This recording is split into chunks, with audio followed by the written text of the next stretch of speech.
Hello friends, welcome to trade to spend. Nifty के daily analysis की एक और वीडियो में आपका स्वागत है। होप आपने हमारा कल का वीडियो देखा होगा जिसमें हमने अपने आज के लेवल शेयर किए थे। हमने क्लियरली मेंशन किया था कि अगर निफ्टी एक गैप अप ओपनिंग देता है तो वहाँ पर जंप करके कॉल बाय या पुट सेल मत कर दीजिएगा, वेट करिएगा। और आज निफ्टी ने एक ह्यूज गैप अप ओपनिंग दी लेकिन वहाँ पर सस्टेन नहीं कर पाया, एक शार्प फॉल दिखाया और उसके बाद दिन भर निफ्टी हाईली वॉलेटाइल मोड में ट्रेड करता रहा। अगर आपने निफ्टी के जो गैप अप दी थी निफ्टी ने, उसको देख के अगर आपने यहाँ पर कॉल बाय किया होता तो आपको यहाँ पर 100% लॉस हुआ होता, बिकॉज निफ्टी ने अगली ही कैंडल में एक शार्प फॉल दिखाया था। पिछले कुछ दिनों से निफ्टी ऑलमोस्ट सिमिलर तरीके से ट्रेड कर रहा है।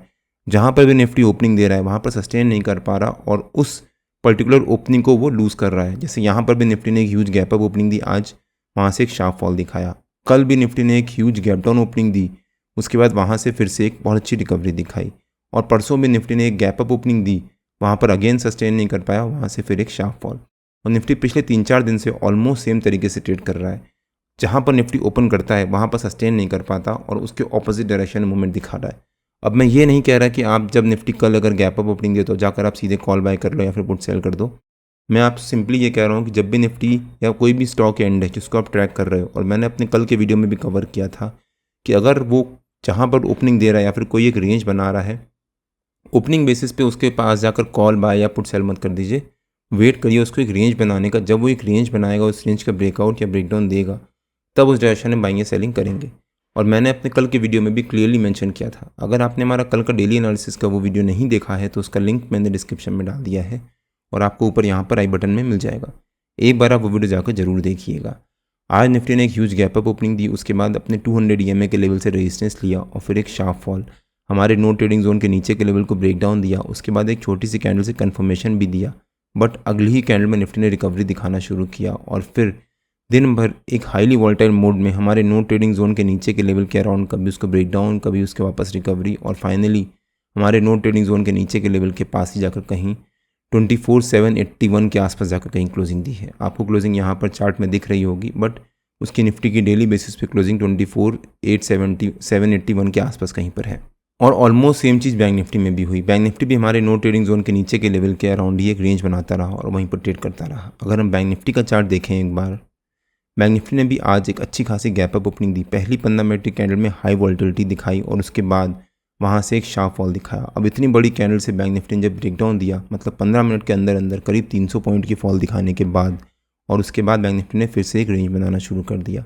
अगर बैंक निफ्टी इस फॉल को कंटिन्यू करता और यहाँ पर एक और रेड कैंडल बनाता, तब हम शायद जाकर पुट बाय करते, बिकॉज हम उसके बाद इस कैंडल को, इस हमारा जो नो ट्रेडिंग जोन का नीचे का लेवल है, इसको इग्नोर कर देते, क्योंकि उसके बाद बैंक निफ्टी उस फॉल को कंटिन्यू करता। लेकिन बैंक निफ्टी ने फिर एक रेंज बनाना शुरू कर दिया और यहाँ पर जब ब्रेकडाउन दिया तब अगेन हमारे नो ट्रेडिंग जोन के नीचे के लेवल को ब्रेकडाउन दिया, बट कन्फर्मेशन नहीं दिया। एक रेड एक ग्रीन, एक रेड एक ग्रीन करके कैंडल बनाता रहा और हमारे नो ट्रेडिंग जोन के नीचे के लेवल के अराउंड ही ट्रेड करता रहा। निफ्टी और बैंक निफ्टी के नो ट्रेडिंग जोन्स में डेली बेसिस पे अपने यूट्यूब चैनल में शेयर करता हूं। अगर आपने मेरा यूट्यूब चैनल सब्सक्राइब नहीं किया है तो प्लीज़ सब्सक्राइब कर लीजिएगा और बेल आइकन जरूर हिट कर दीजिएगा, सो दैट जब भी मैं अपना अगला वीडियो पोस्ट करूँ आपको नोटिफिकेशन आ जाए। मुझे उम्मीद थी कि आज निफ्टी और बैंक निफ्टी में एक अच्छी रिकवरी रह सकती है, स्पेसिफिकली निफ्टी में बिकॉज ऑफ रिलायंस, और मुझे लग रहा था कि आज रिलायंस उस रिकवरी को लीड करेगा। आज निफ्टी ने एक अच्छी रिलायंस ने एक अच्छी रिकवरी भी दिखाई, बट निफ्टी उस रिकवरी को सस्टेन नहीं कर पाया और आज निफ्टी ने एक बहुत प्रेशर में ट्रेड किया और प्राइमरली उसको बैंक्स ने लीड किया। वो अलग बात है कि जो बैंक निफ्टी का एक बड़ा हैवी वेट है वो आज काफ़ी पॉजिटिव में था, जिसने बैंक निफ्टी को आज होल्ड करा रहा, जिस वजह से मैंने आज निफ्टी और बैंक निफ्टी में कुछ बाइंग नहीं करी। तो अब अगर निफ्टी के चार्ट पे आ जाते हैं और देखते हैं कि निफ्टी के कल के लेवल्स और मूवमेंट कैसी रह सकती है। अगर हम निफ्टी का डेली चार्ट देखें एक बार, डेली बेसिस पे निफ्टी ने कल जो रिकवरी दिखाई थी, मतलब फ्राइडे को जो रिकवरी दिखाई थी, अभी भी निफ्टी उसके आधे के नीचे जाकर क्लोजिंग नहीं दे पाया। मतलब जो मान लीजिए फ्राइडे को निफ्टी ने ये रिकवरी दिखाई थी, जो ग्रीन कैंडल है इसमें जो निफ्टी ने रिकवरी दिखाई थी, आज जो निफ्टी ने फॉल दिखाया है वो उसके आधे के नीचे नहीं है। अगर कल निफ्टी इसके आधे के नीचे जाकर सस्टेन करता है तो और यहाँ पर क्लोजिंग देता है तो वो निफ्टी के लिए नेगेटिव भी हो सकता है और हो सकता है फिर निफ्टी में एक फॉल कंटिन्यू रहे। बट 24,700 निफ्टी का एक इंपॉर्टेंट सपोर्ट बना हुआ है और अभी तक निफ्टी उसको ब्रेक करके उसके नीचे सस्टेन नहीं कर पा रहा है। यहाँ पर निफ्टी ने एक शार्प फॉल दिखाया और निफ्टी इस पर्टिकुलर ट्रेंड लाइन से अब एक रेजिस्टेंस ले रहा है, प्लस 24,700 के लेवल के अराउंड एक सपोर्ट ले रहा है। मतलब एक ट्रायंगल सा पैटर्न बना रहा है डेली बेसिस पे। अब निफ्टी ऑलमोस्ट उसके लास्ट लेग के आसपास है, मुश्किल से 2-3 दिन और अगर निफ्टी इसी रेंज के बीच में सस्टेन करता है तो 2-3 दिन बाद निफ्टी में जब एक रिकवरी आएगी या फिर जब निफ्टी प्रॉफिट बुकिंग दिखाएगा तब उस डायरेक्शन में निफ्टी में एक शार्प फॉल आ सकता है। लेकिन निफ्टी डेली बेसिस से पिछले कुछ दिनों से एक रेंज बना रहा है और धीरे धीरे वो रेंज का ड्यूरेशन बढ़ती जा रही है। जितनी ज़्यादा लंबी निफ्टी ये रेंज बनाएगा या फिर जितना ज़्यादा स्क्वीज़ दिखाएगा उतना ज़्यादा चांसेस होंगे कि निफ्टी में अब एक ब्रेकआउट होगा या ब्रेकडाउन होगा, उसके बाद एक बहुत अच्छी रिकवरी आएगी। तो हमें सिंपली वेट करना है, जब निफ्टी इस रेंज का ब्रेकआउट देगा या ब्रेकडाउन देगा तब हम उस डायरेक्शन में बाइंग या सेलिंग करेंगे। आपको क्या लगता है कि निफ्टी की क्या रेंज है या फिर निफ्टी को कब बाइंग करनी चाहिए या फिर कब सेलिंग करनी चाहिए? आपके जो भी लेवल्स है व्यूज़ है प्लीज़ कमेंट से बताइए। अब अगर निफ्टी के 15 मिनट के चार्ट पे आ जाते हैं और देखते हैं कि निफ्टी के कल के लेवल्स और मूवमेंट कैसी रह सकती है। आज निफ्टी ने गैप अप ओपनिंग दी और उसके बाद दिन भर एक हाईली वोलेटाइल मोड में ट्रेड करता रहा। पहले प्रॉफिट बुकिंग, फिर रिकवरी, फिर प्रॉफिट बुकिंग, फिर रिकवरी और फाइनली प्रॉफिट बुकिंग दिखाने के बाद एक रेंज बनाई है और उसी रेंज के बीच में जाकर क्लोजिंग दी है।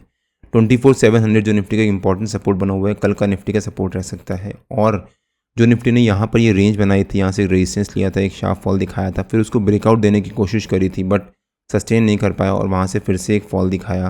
प्लस कल भी निफ्टी ने इसी लेवल के अराउंड एक सपोर्ट लिया था और आज उसके बेसिस पे एक ह्यूज गैप अप ओपनिंग दी थी, तो वो निफ्टी का कल का सपोर्ट रह सकता है, मतलब रेजिस्टेंस रह सकता है, मतलब 24,830 के आसपास हो सकता है। निफ्टी कल 24,830 एज ए रेजिस्टेंस और 24,700 एज ए सपोर्ट इसी रेंज के बीच में ट्रेड करे। अगर निफ्टी इसी रेंज के बीच में एक फ्लैट ओपनिंग देता है, फ्लैट ओपनिंग देने के बाद अगर निफ्टी एक रेंज बनाता है आधा पौन घंटा, तब तक वेट करिएगा। अगर निफ्टी ने फ्लैट ओपनिंग दी और एक रेंज बनाई और उसके बाद उस रेंज का ब्रेकआउट दिया, तब निफ्टी में एक अच्छी रिकवरी आ सकती है और निफ्टी का हमारा पहला हॉल्ट हो सकता है 24,950 के आसपास, जो निफ्टी का 200 EMA का लेवल भी है 15 मिनट के चार्ट पे। निफ्टी यहाँ पर एक छोटा सा पॉज ले सकता है बीच में, जहाँ पर निफ्टी ने कल एक रेजिस्टेंस लिया था और उसके बाद वहाँ से ब्रेकडाउन दिया था, एक ब्रेकआउट दिया था बहुत अच्छा, मतलब 24,888 के आसपास हो सकता है निफ्टी यहाँ पर एक छोटा सा हॉल्ट ले। अगर निफ्टी हमारे रेजिस्टेंस को ब्रेक करता है और एक रिकवरी दिखाता है और एक ही कैंडल में 24,888 को ब्रेक करके उसके ऊपर सस्टेन कर जाता है, तब निफ्टी में एक बहुत अच्छी शार्प शॉर्ट कवरिंग आ सकती है। लेकिन अगर निफ्टी ने एक रेंज फ्लैट ओपनिंग देने के बाद एक रेंज बनाई और हमारे सपोर्ट के पास आया, तो हो सकता है निफ्टी यहाँ पर थोड़ी देर ट्रेड करे। अगर निफ्टी ने यहाँ पर ट्रेड किया तो हो सकता है निफ्टी रिकवरी लिखाए, बिकॉज अगर निफ्टी को इस सपोर्ट को अब ब्रेक करना है तो निफ्टी को एक स्ट्रॉन्ग कैंडल से ब्रेक करना पड़ेगा और उसके बाद वहाँ पर सस्टेन करना पड़ेगा, मतलब एक ब्रेकआउट या फिर जो रेफरेंस कैंडल हुई और अगली कैंडल उस कैंडल के नीचे, उस ब्रेकआउट कैंडल के नीचे या फिर उस ब्रेकआउट कैंडल के क्लोजिंग के पास। तो अगर निफ्टी कल इस रेजिस्टेंस को सपोर्ट को ब्रेक करता है तो निफ्टी को एक स्ट्रॉन्ग कैंडल से ब्रेक करना पड़ेगा और अगर निफ्टी ने उसको ब्रेक किया तो निफ्टी का नीचे का जो पहला हॉल्ट रह सकता है वो 24,550 के आसपास हो सकता है। निफ्टी फिर 24,550 तक एक शार्प फॉल दिखाए। अगर निफ्टी ने उसको ब्रेक, अगर वहाँ तक फॉल दिखाया तो अगला हफ्ता, तो यह हफ्ता निफ्टी के लिए काफ़ी नेगेटिव हो सकता है, हो सकता है फिर निफ्टी उस फॉल को कंटिन्यू करे। बट अगर निफ्टी ने कल हमारे सपोर्ट के पास या उसके नीचे एक गैप डाउन ओपनिंग दी, तब यहाँ पर जंप करके पुट बाय मत कर लीजिएगा, वेट करिएगा। पिछले कुछ दिनों से निफ्टी जहाँ पर ओपनिंग दे रहा है वहाँ पर सस्टेन नहीं कर पा रहा, तो अगर निफ्टी गैप डाउन ओपनिंग देता है तो वहाँ पर वेट करिएगा। अगर निफ्टी ने वहाँ पर सस्टेन कर गया, तब हम जो पहली 15 मिनट कैंडल का हाई होगा उसको रेजिस्टेंस मान के पुट बाय कर सकते हैं, बिकॉज हो सकता है उसके बाद निफ्टी में एक फॉल आए, क्योंकि निफ्टी एक जो पिछले कुछ दिनों से ट्रेंड फॉलो कर रहा है उसको ब्रेक करेगा।